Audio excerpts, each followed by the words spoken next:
जय श्री राधे, जय श्री कृष्ण। जब छोड़ चलूं मैं इस जग को, बस कृष्ण जाप की सांस रहे। फिर स्वर्ग मिले या नर्क मिले, पर दिल में कृष्ण का वास रहे। कृष्ण नाम की चादर हो तन पे, तजु प्राण तो कृष्ण का धाम रहे। छूटे रिश्ते संसार के सब, पर जीभ पे कृष्ण का नाम रहे। झूठे संसार से प्रीत न हो, बस कृष्ण की प्रीति का ध्यान रहे। जब भक्त में इस तरह की प्रीति, इस तरह का भाव, भक्ति आ जाती है, तो प्रभु उससे दूर नहीं रहते। प्रभु को उसकी हर बात बहुत प्यारी लगती है और प्रभु उसके लिए बहुत लीलाएं करते हैं, ताकि उनके भक्त को आनंद मिले। और भक्त की भक्ति में प्रभु स्वयं आनंदित होते हैं। इस कथा में प्रभु ऐसी लीलाएं करते थे कि उनका भक्त उन्हें डांटे। प्रभु को उनकी डांट में भी बहुत आनंद आता था। ऐसे भक्त थे कर्मानंद जी। बहुत ही सुंदर कथा है, आइए कथा में प्रवेश करते हैं। कर्मानंद जी अपने गायन से प्रभु की सेवा किया करते थे। इनका गायन इतना भावपूर्ण होता था कि पत्थर हृदय भी पिघल जाता था। ज्यादा दिनों तक इन्हें गृहस्थ जीवन रास नहीं आया और ये सब कुछ छोड़कर निकल पड़े। इनके पास केवल दो ही चीजें थी, एक छड़ी और दूसरा ठाकुर बटुआ, जिसे ये गले में लटका कर चलते थे। ये जहाँ विश्राम करने के लिए रुकते, वहाँ छड़ी को गाड़ देते और उस पर ठाकुर बटुआ लटका देते थे। इससे ठाकुर जी को झूला झूलने का आनंद मिलता था। एक दिन ये सुबह सुबह ठाकुर जी को पूजा करके श्री ठाकुर जी को गले में लटका कर चल दिए।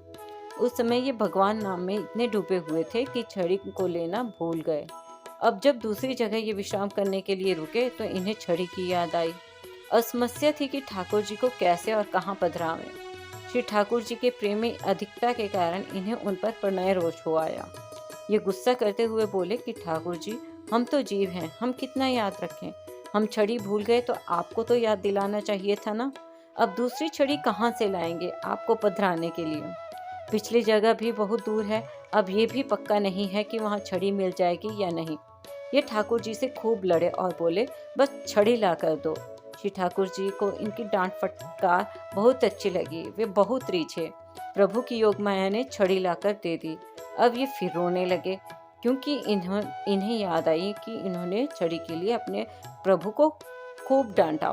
तो प्रभु ने इन्हें क्षमा करते हुए कहा कि मेरी यह लीला थी, मुझे आपकी डांट सुननी थी, इसलिए आप मुझसे क्षमा मत मांगिए।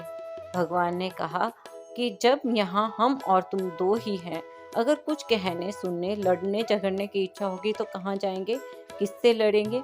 प्रभु की यह बात सुनकर कर्मानंद जी तो प्रेम सागर में डूब गए। कुछ करो या ना करो, प्रभु से प्रेम अवश्य करो। प्रभु से प्रेम करोगे तो भगवान का अनंत प्रेम पाओगे।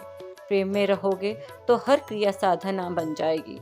जैसे छड़ी पर लटकाए जाना प्रभु को झूला झुलाने की सेवा बन गई। प्रेम से की गई हर सेवा ठाकुर जी को रिझा देती है। प्रेम नहीं है तो कुछ नहीं है, सब व्यर्थ है। प्रभु से प्रेम करो तो कुछ भी कहोगे, श्री हरि खुद दौड़े चले आएंगे। जैसे छड़ी के लिए डांट पड़ने पर खुद भक्त के सामने छड़ी लेकर आ गए। ऐसी होती है प्रभु की भक्ति, जिसमें प्रेम और भाव खूब भरा होता है। तो भक्तों, आपको यह कथा कैसी लगी? यदि आपको ठाकुर जी की यह लीला पसंद आई तो कृपया इस वीडियो को लाइक करें, शेयर करें और हमारे चैनल को सब्सक्राइब करें। कमेंट में जय श्री राधे, जय श्री कृष्ण अवश्य लिखें। जय श्री राधे, जय श्री कृष्ण।